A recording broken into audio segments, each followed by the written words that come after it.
Shapes and sizes. This topic is about questions about shapes and sizes, lengths, area, volume, things like that, compound shapes, and how we might rearrange equations to answer many of the questions that they typically ask. Before we do that, I want you just to put your head around something really very simple, but look at it maybe from a different perspective. Questions involving shapes and sizes use a number of equations for length, area, volume, all of which are given in the tables. So you don't have to learn any of this. Being able to rearrange the equation, though, is key, because they'll only give you the equation in one form, the standard form. I want you to consider the following numeric example, almost philosophically. It's so simple. So 2 times 3 is 6. And say, okay, I've done that a lot. 2 times 3 is 6. That's an equation because there's an equal sign. 2 times 3.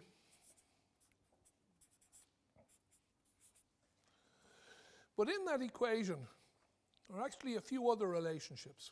It's saying that if you multiply 2 times 3, you get 6. But if you were to divide 6 by 3, you'd get 2. If you were to divide 6 by 2, you'd get 3. So in that sort of 3-numbered sort of relationship, the relationship between can also be arranged as 6 divided by 3 is 2, and 6 divided by 2 is 3. In this way, there are 3 equations in that one equation. The first one is 6 is 3 by 2. 3 is 6 divided by 2, and 2 is 6 divided by 3. In each case, I've only left one number on the left-hand side. The relationships between the numbers can also be managed in a triangular form, where the top line, 6, represents the multiplication of the other 2. So imagine a triangle with 3 boxes here. 3 multiplied by, so that's a multiply on the bottom there. I'll just get a red pen. Let's get to use the same color. 3 multiplied by 2. On the bottom, 3 by 2 is 6. 6 divided by.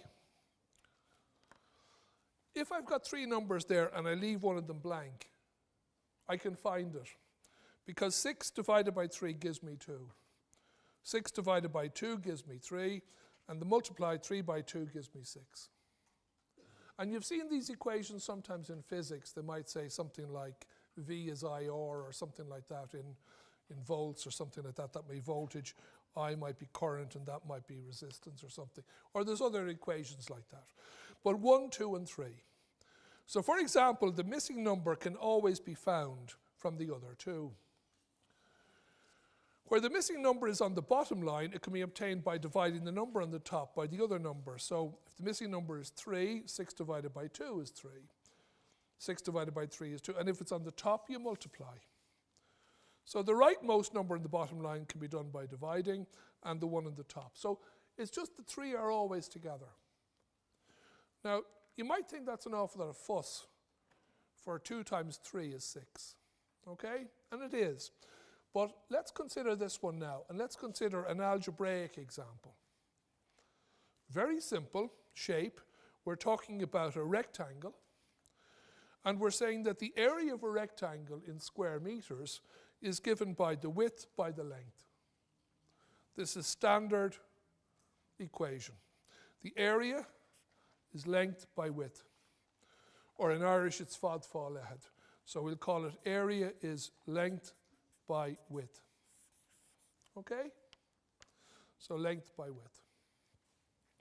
Rearranging the equation, we note that the relationship between area, length, and width can be written as area is length by width. And we could write it like that and put the area on the top and the length and the width here. Length by width is area. Area divided by length is width. Area divided by width is length. And they're all fine. These 3 equations, though, 2 of them have 2 things on the left-hand side, and I like just to have one thing on the left-hand side. So in this case, I've got area is length by width, the first one. W, the width, is area divided by length, and the length is area divided by width. So you see exactly what's going on in that. Is that okay? You have only one equation in your tables. Not that you'll have any difficulty with the equations for a rectangle, okay? But in every equation in your tables, they only give you it in one form. So now let's look at the next one. Shapes and sizes. We'll now move and look at spheres, circles, and cones. A note here on rearranging equations. Basically, questions relating to length, area, and volume often require you to find the value of a particular variable. But they'll give you all the others, because if they don't, you can't figure it out. There's only one variable you can find. The equations in the tables are written in one particular standard way. And it's often necessary to rearrange that form. So the desired variable that you want is on the left-hand side, not on the right in all the other noise that's there. So we start now with a question on circumference. Rearrange the equation for the circumference C of a circle into the formula for the radius of the circle. So you look up your table, and this is given. You're told that C is 2 pi r. The circumference of a circle is 2 pi r. And that might be fine, but it's unlikely that they'll say the radius is 10, find the circumference. They're more likely to say the circumference of a circle is, find the radius. So they'll tell you what this answer is, and you have to find r. So how do you do that? Well, effectively what we do is we refocus our attention on this variable here, r. And we want to find out what r is. We want that to be on the left-hand side on its own. So we can, if C is 2 pi r, we could also say that's equal to C, because if it's equal this way, it's equal that way. So we effectively turn what was on the right-hand side into the left-hand side. So 2 pi r is C. At this stage now, r is on the same side that we want, but it's multiplied by 2 pi. How do we get rid of the multiplication of 2 pi? Divide by 2 pi. Well, you might divide first by 2 if we wanted, and that would give us pi r is C over 2. But we still have pi there, so we might now divide by pi. R is, and they'll cancel, r is C over 2 pi. So we now have a different same equation, but a different form of the equation where r is equal to C over 2 pi. And now in any exam question where they say, here's the circumference, find the radius, well, we just put in the circumference value on the right-hand side, that's a number, 2 is a number, pi is a number, and we have our answer. And we've turned it around. We use the same technique again and again and again. All we're doing is the skill set that we've learned elsewhere with the manipulation of algebraic expressions is we're going to turn them around. So here we've got a standard form for a circle. Rearrange the equation for the area A of a circle into an equation for the radius of the circle. Now, in the book, in your tables, A is pi r squared. A is pi r squared. But we are interested in the variable r. Not the square of it, but just the variable r. At the moment, it's squared, which we don't like. It's multiplied by something which we don't like, and it's on the wrong side. Is that okay? So we start by saying, well, let's move it out of there if we can, and let's put in equals a. And that gives us pi r squared is a. All right? What's the pi? Multiplication, is it? The twin of multiplication? Division. So you look at division and you say, let's get rid of that. And we don't even have to think on the left-hand side because the reason we did it was to get rid of it. So we now have r squared is a over pi.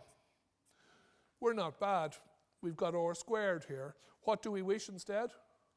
Or how do we, what's the pair, the twin of the square? Square root, square root. We don't know what happens here other than it goes away. Or is the square root of a over pi. And that's our formula now, and we can use that. So here we see it. The first thing we do is just make that equal to a and use the right-hand side. Pi r squared is a. Get rid of the pi, square root, and there's our answer. We don't have to have plus or minus before the square root until the square root is taken. Now these are past question standard that have come up only for a few small marks, admittedly, but they're there. The area of a circle is 10 meters, 10 centimeters. They would give you the units. Find its radius correct to 2 decimal places. Again, you go to the tables and you say, what's the equation for the area of a circle? A is pi r squared. What does r stand for in terms of terms? Radius, so that's what we're looking for. So in other words, we're asked to find r. A is pi r squared. What else were we told? That it's equal to 10. So A is pi r squared is 10. So effectively, pi r squared is 10. Find r. Well, if pi r squared is 10,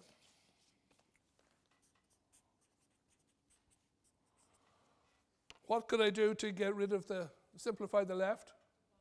Divide by pi, because that's a multiplication. That solves that.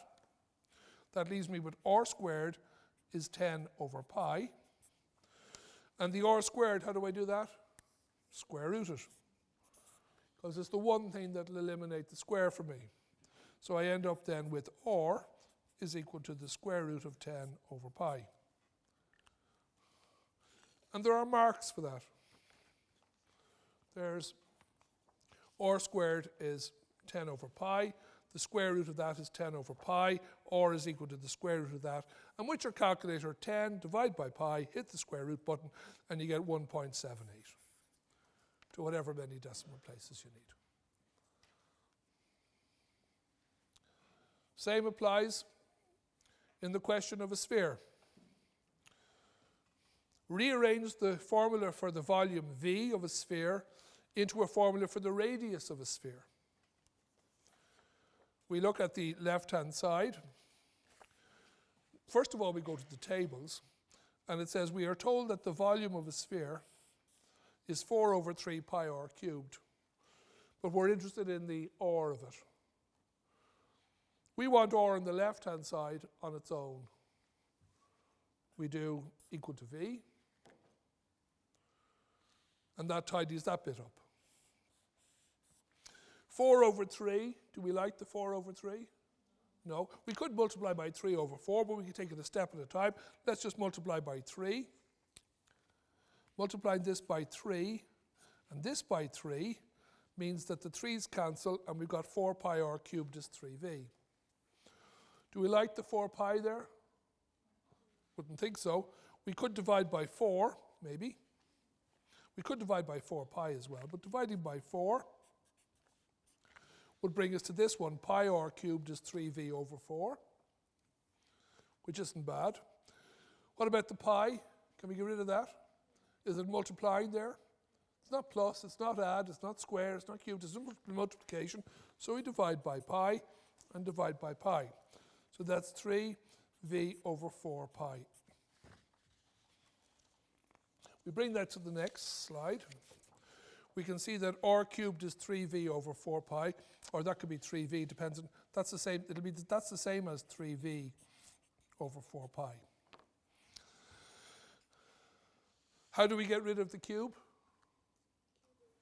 Cubic root, it's the one thing that'll do it, the cubed root, and then we know that if we put the cubed root in, we're left with just r, the cubic root of 3v over 4 pi. Okay? And that's the volume.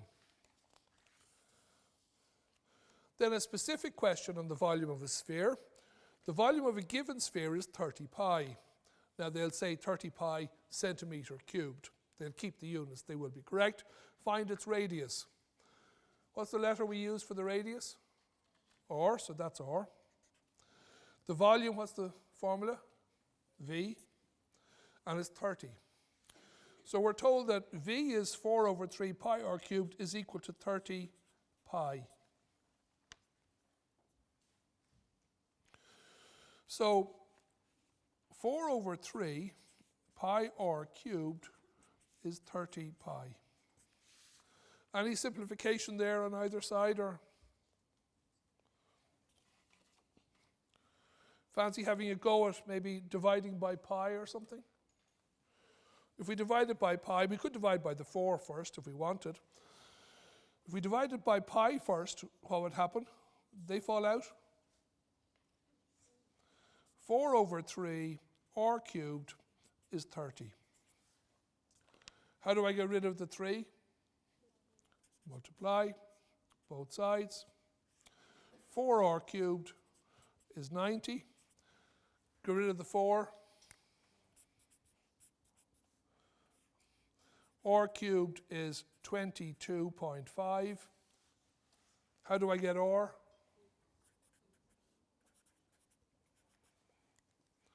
The only way I can do it is the cubic root of this. I must be taking the cubic root of that.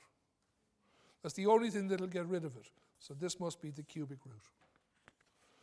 And that's how we do it. We work through the steps. As I said, V was equal to 30 pi. 4 pi r cubed is 30 pi. And we can do this in any order we want.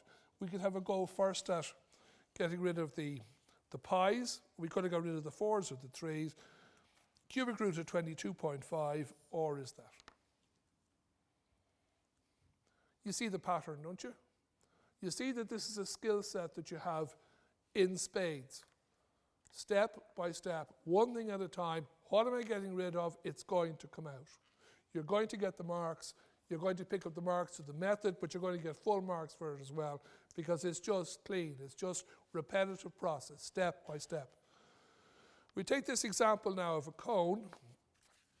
And the cone is slightly different because it's 2 variables, but they have to give 3 variables, but they have to give you 2 of them. Rearrange the equation for the volume V of a cone into an equation for its vertical height.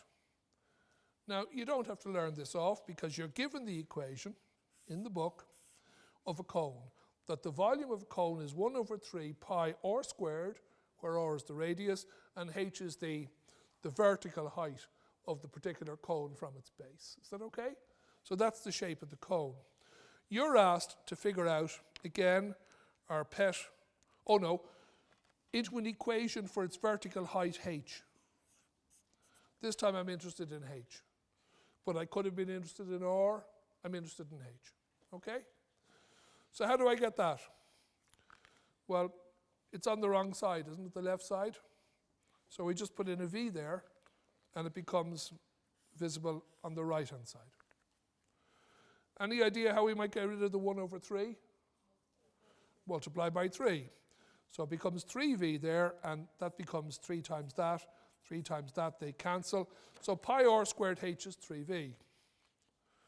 Any idea on the getting rid of the next step?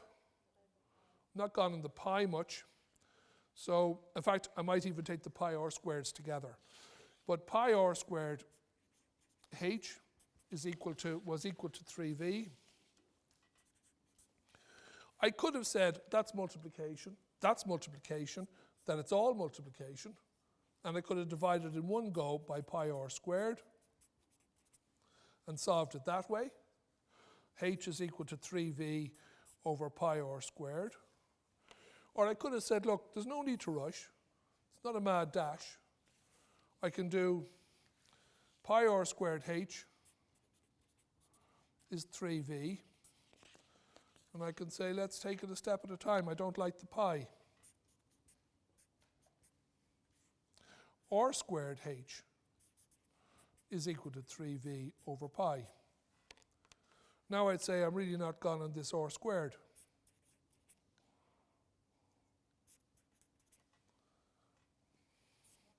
H is equal to 3v over pi r squared. Same thing. Is that okay? So that's the approach. Here's an example now where it says the volume of a given with numbers, the volume of a given cone is 10 pi. If the cone has a radius of r of 2, find h its vertical height. Now that question might have looked sort of worth doing or maybe substantial before, but let's look at it. The volume of a given cone equals 10 pi. It's cones. If it's cones, V is 1 over 3 pi r squared h. The volume, V, equals 10 pi. So we've now written down, that's what we know. If the cone has a radius r of 2, r is 2.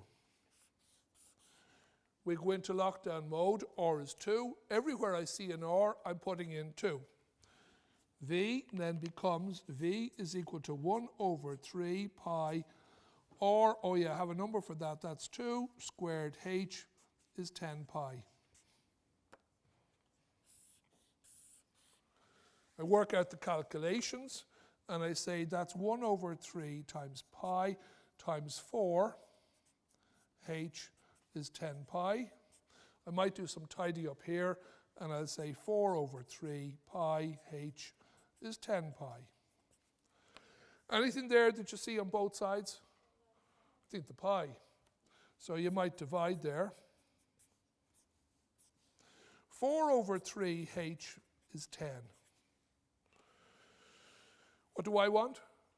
H. So I'm not going to, I could multiply by 3 over 4, but I won't. I'm going to multiply first by 3. And that gives me 4h is 30. H would be what? How do I get rid of that 4? Divide. So h is 30 over 4 because I'd have to divide this by 4 and that by 4 to do it, wouldn't I? H is 30 over 4, which is 7.5. Okay? So there's the example, solving for the vertical height. 1 over 3 r squared h is that. I multiplied by the 3. I had h then was 30 over r squared was another way of doing it. So you see what happened there. I did it generally before I put in the numbers. I kept the r. I didn't substitute for 2. And then I said, but r was equal to 2. 30 over 2 squared is 30 over 4, which is 7.5.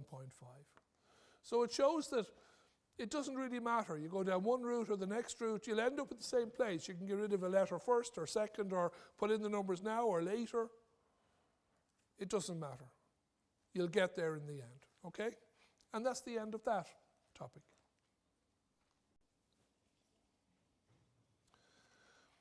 Shapes and sizes, comparing areas and volumes.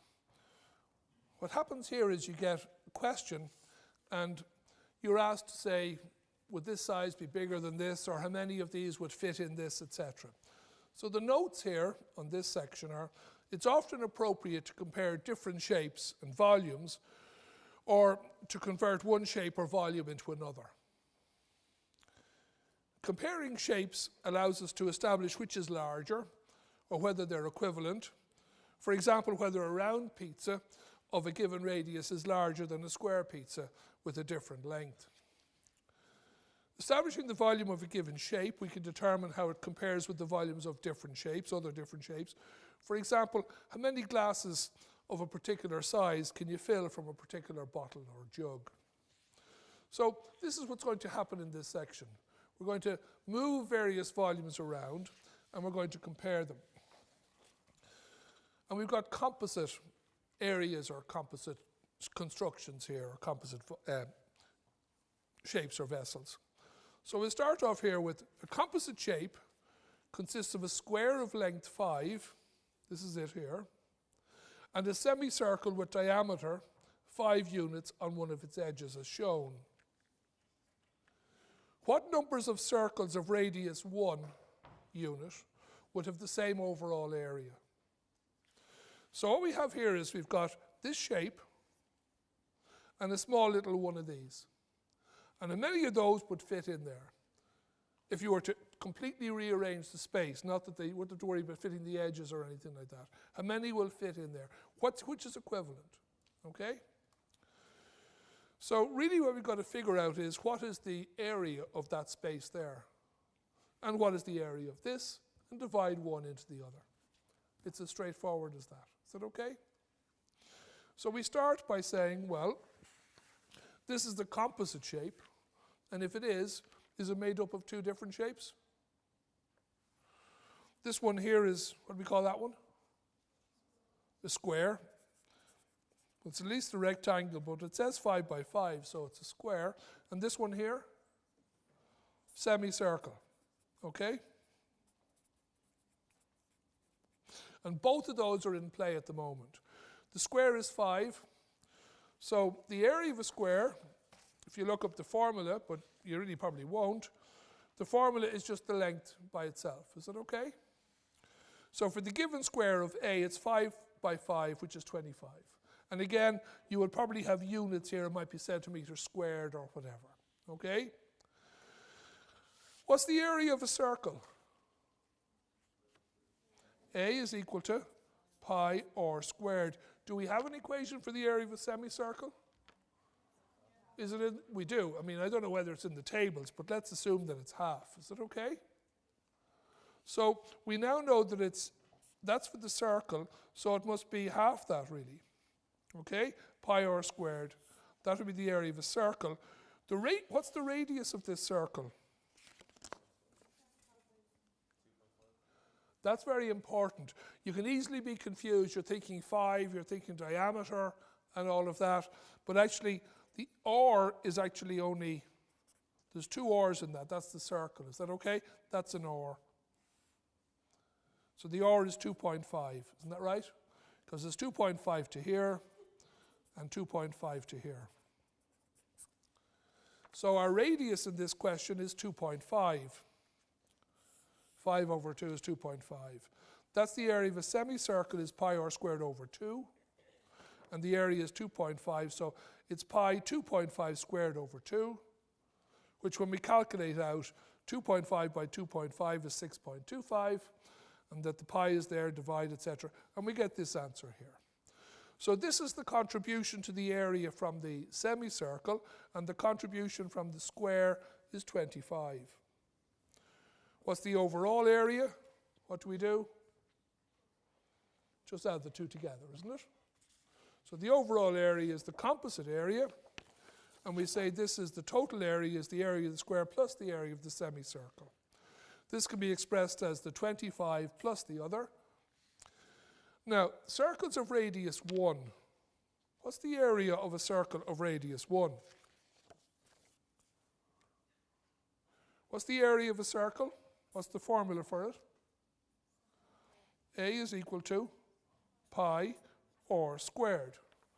But we'll call this R1 and this R2 or something like that. Or that's R1 and R1 and that's R2. Okay? Or R for the semicircle and R for the circle. What's R here in this case? 1, because you're told the radius is 1. So that A is equal to pi. Anytime I see an R, I put in 1 squared. A is pi. Is that okay? That's the area of the circle. So what we have now is we've got the overall area TA of that shape turned out to be this, but the area of the circle, AC maybe, was just pi. How many of those go into that? How do we do that? Just divide. So we say the number of circles of radius 1, which would have the same overall area, is 1 divided by the other. So we just take the top line, divide by the bottom line. That's a calculator, pi, all that. Can we do all that together? And we get an answer. 11.08 of them fit there. Is that okay?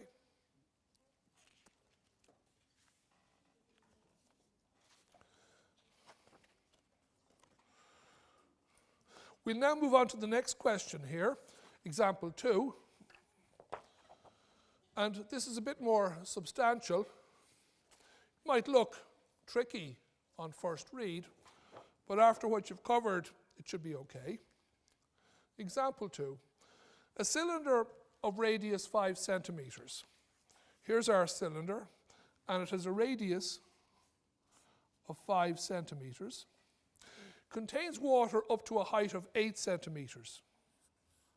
So the water is up to the higher level there. Two identical cones of base radius 2, these are the small cones here, and slope length 4 lie at the bottom of the cylinder. Slope length now, that's an important observation. Slope length. If the cones, now you can see the cones are at the bottom like junk at the bottom of a tank or something like that.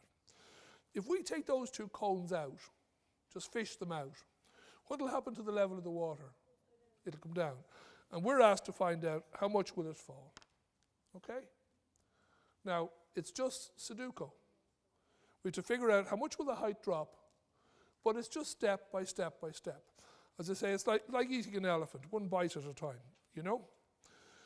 Now, if the cones were removed, what drop in the water level would occur? Well, there's one thing that's important in these questions, is that the cones, when they come out, how much volume will they free up? The same volume as the amount of water that was there.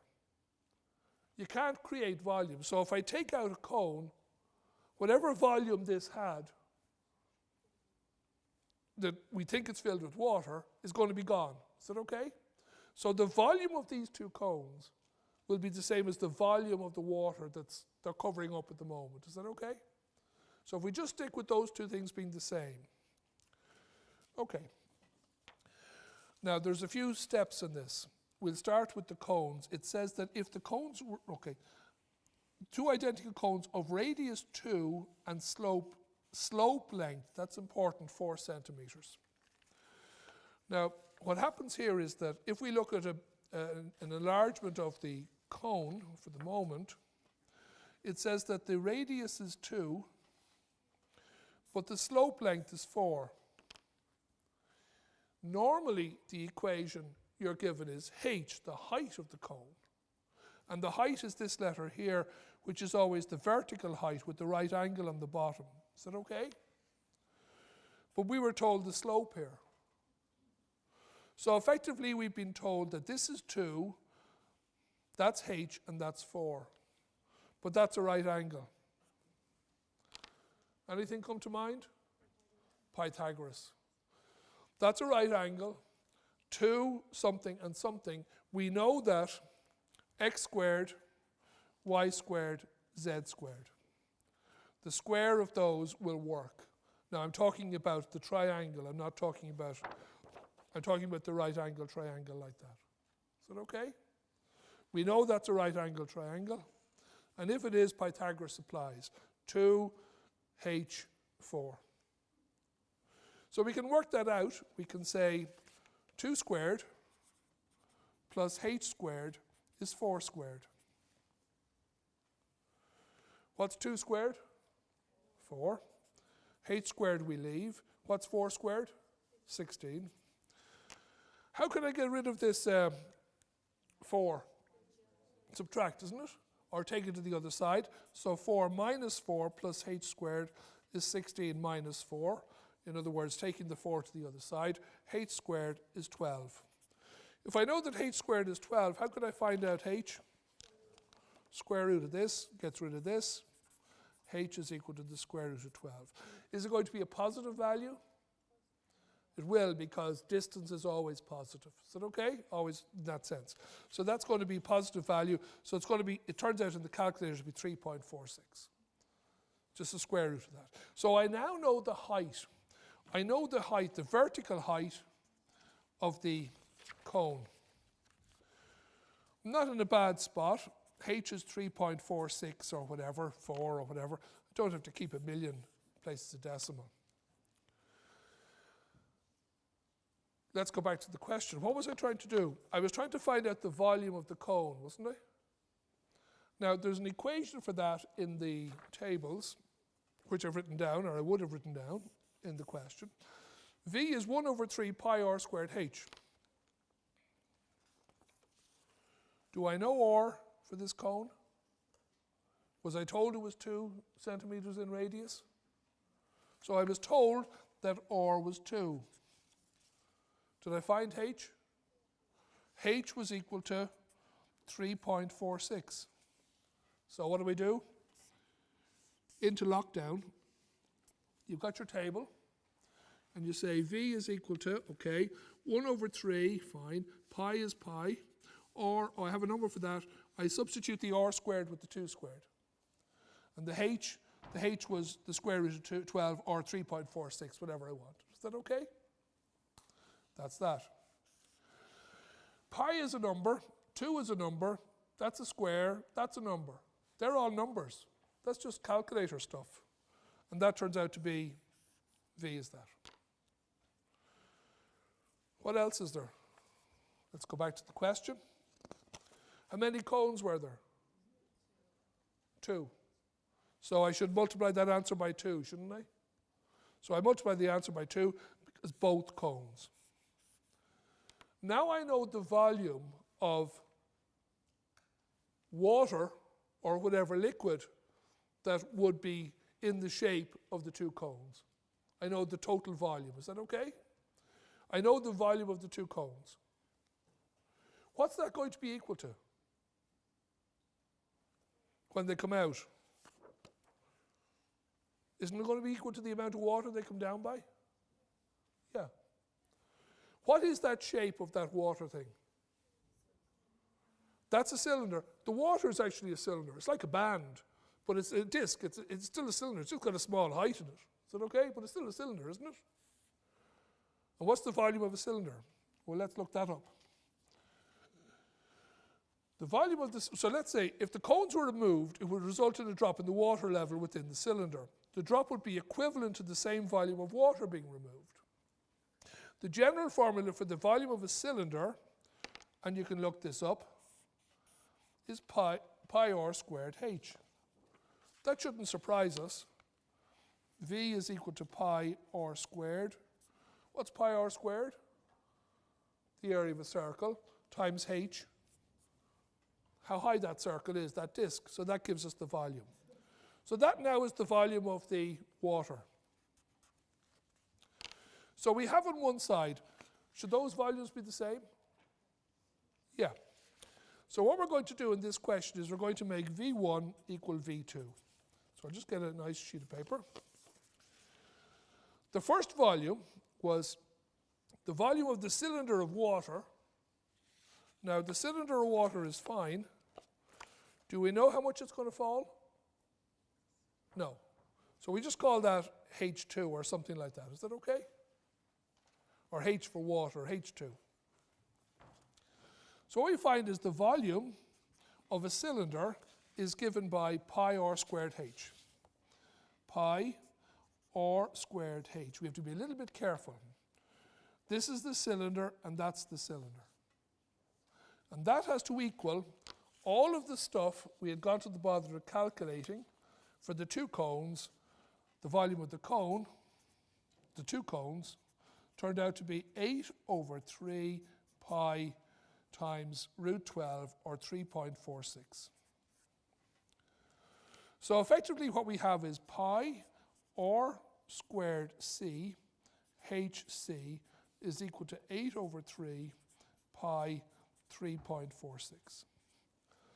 Now, do we know anything about the radius of the cylinder?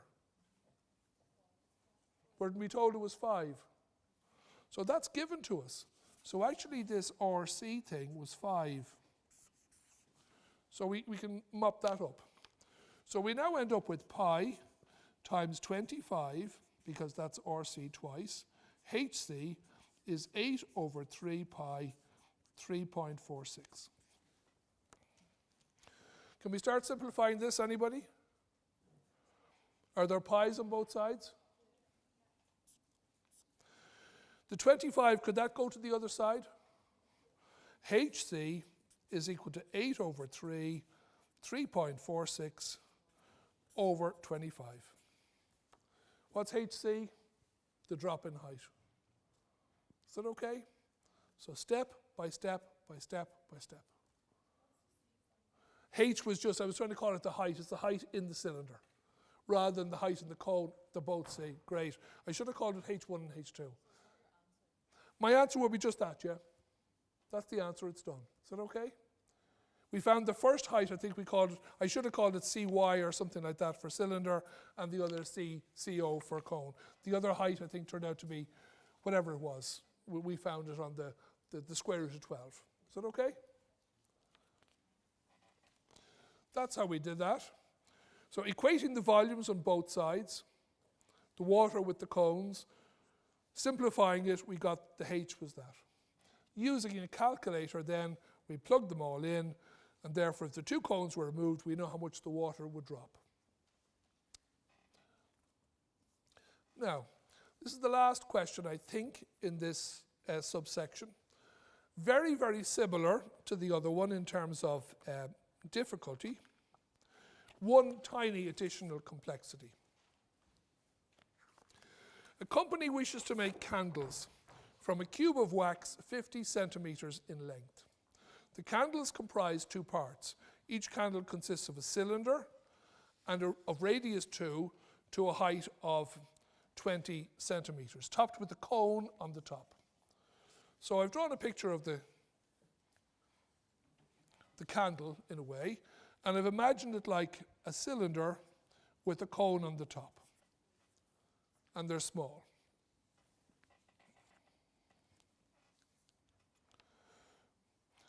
And what I'm trying to do is, how many of those can you make out of that? Is it a volume comparison? The volume. Now there's one additional thing. Calculate the number of candles which can be made from the block if 3% of the wax is lost in the conversion process. So the first thing we've got to do is figure out how much wax is in this stuff here. Is that okay? So what's the formula for a cube? It's probably length by width by height or something like that, is it? So let's look at that and see where we go with that. We'll come back to that one. Here we'll take this part. Is this a compound shape? Part A and part B, is there? Part A is a cylinder, part B is a cone. So we turn now and we see the volume of each candle can be obtained by the cylinder section and the conic section. What do we know about the cylinder? We were told that it was 2 centimeters for the radius, and we were told that the height was 20. Have we got a formula for the cylinder? Yeah. It's pi r squared for the area part of the circle by the height then to give us the volume part. Is that okay? So V is pi r squared h, but we were told that r is 2. And we were told that h was actually 20. So we just one by one say the pi is pi, the r we substitute in for the 2 squared, and the h we substitute in for the 20. 4 pi times 20, 80 pi. Now the conic section. The conic section we're told is 2 here, 2 across. I think we were told it was 2 across, was it? And we were told that it's got a height of, we were told its height as well of 2. So the conic section is 1 over 3 pi r squared h. That's our standard formula for that. But we are told here that r in this case was again 2 and that h was 2. So we substitute in 1 over 3 pi, r goes in there, h goes in there. And we find 8 over 3 pi. Now what's the overall volume of that? The volume of the A and the volume of the B. Add the two together. So we get the two together then, and we say the overall volume of each candle turned out to be 80 pi for the cylinder, 8 over 3 for the cone. Add them up together and you get that. Now let's look at the wax in the other shape, if we have it here. What do we have here for the cube? 50 by 50 by 50. V is just really L cubed or something like that. Is that okay? Or in this case, V is 50 cubed.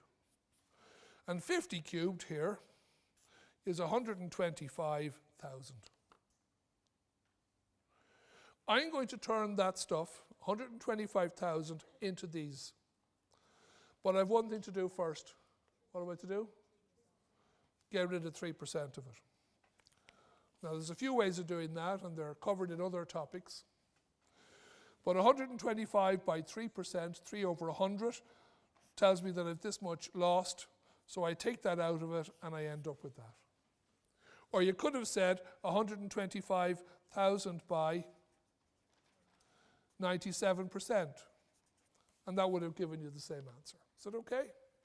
So we now know how much is available. And how much is each one going to cost us?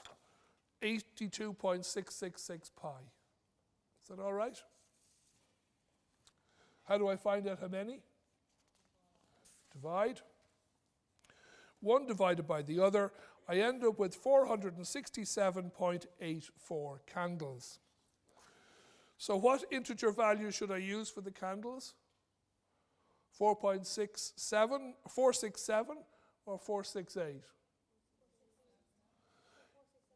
You might be thinking of 468 because rounding is normally rounded to the nearest number. But in this particular question, that candle is going to look small. So you have to chuck it. So in that situation, you're actually truncating. Anything that's less than 1, get rid of it. It's no good. So that's why we actually rounded down to 467. And that's the end of that subtopic. Okay?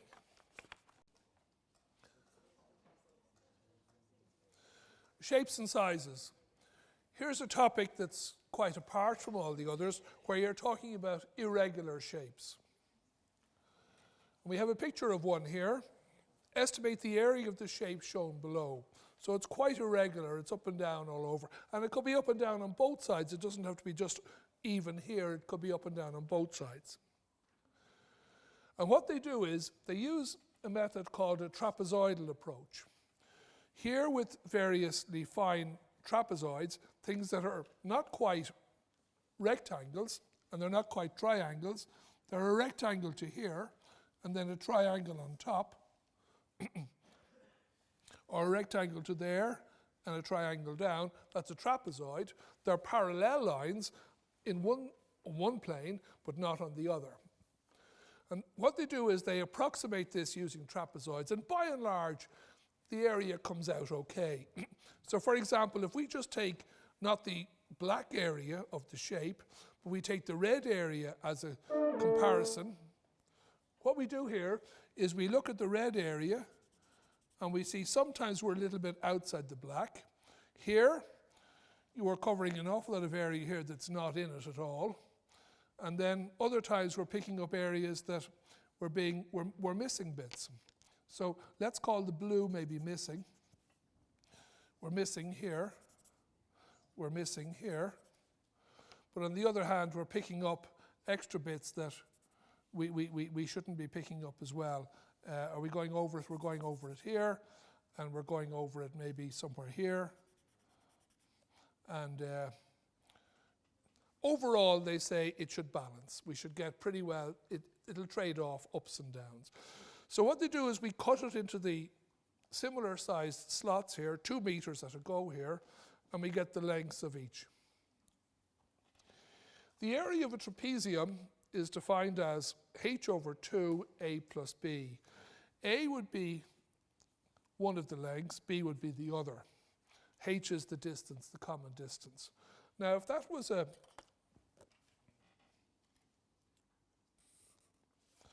if it was just this part, we'd call it HA, because it'd be H times A, and that would be the area. If, on the other hand, it was a full rectangle all the way up, we'd say this area here, the whole lot, would be HB.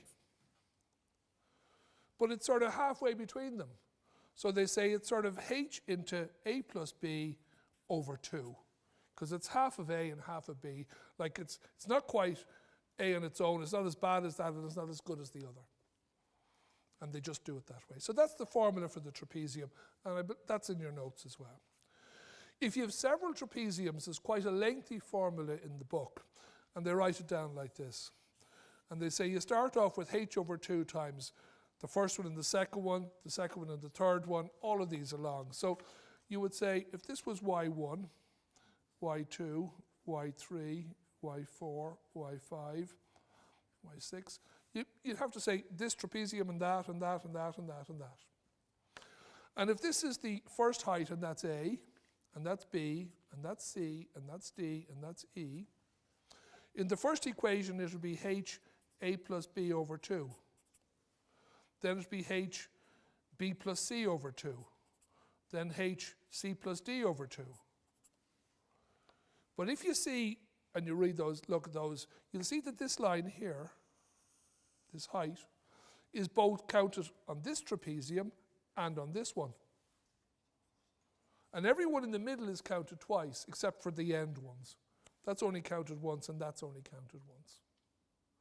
So you get a huge formula, and it comes out like this. It says the area is h over 2. The first one, the last one are on their own, and the others are in there twice. Because this number here is used for trapezium, this one and this one. This one here, they're all used for the one to the left and to the right of them, except the ones on the end. So if you have several trapeziums, or more simply, that's the equation. That equation is given in the tables. So really what you've got to do is you've got to look at the question and the trapezoid, and they'll give you the heights of the various individuals, and you're asked to calculate the area. Now, it's like your toolbox again. The irregular shape is given as a formula. h over 2, h is defined as h, the common gap between each of these. So in this case, h is the common gap. y1 is the one on the left, yn is the one on the right, and all the others are in between, and they're counted twice. So in this case, the irregular shape is h is 2, you're given. Over 2 in the formula gives us 2 over 2. The height of the first one here was 6. That goes in as 6. 2 then into the next one, which was 8. You'll see all the various heights that were given. I think they were there. 8, 7, 6.5, 5, 8, 7.5. So we're just writing out all those numbers in the brackets. And then we finish, and we only put the 1 meter in once. So the 1 and the 6 only entered once, because they were the ones without 1 on the left or to the right of them. They only involved once. You calculate all the numbers, 2 over 2, that's it, and you get an answer, and that's the area. And that's the end of that topic. That's the end of the whole topic on shapes and sizes.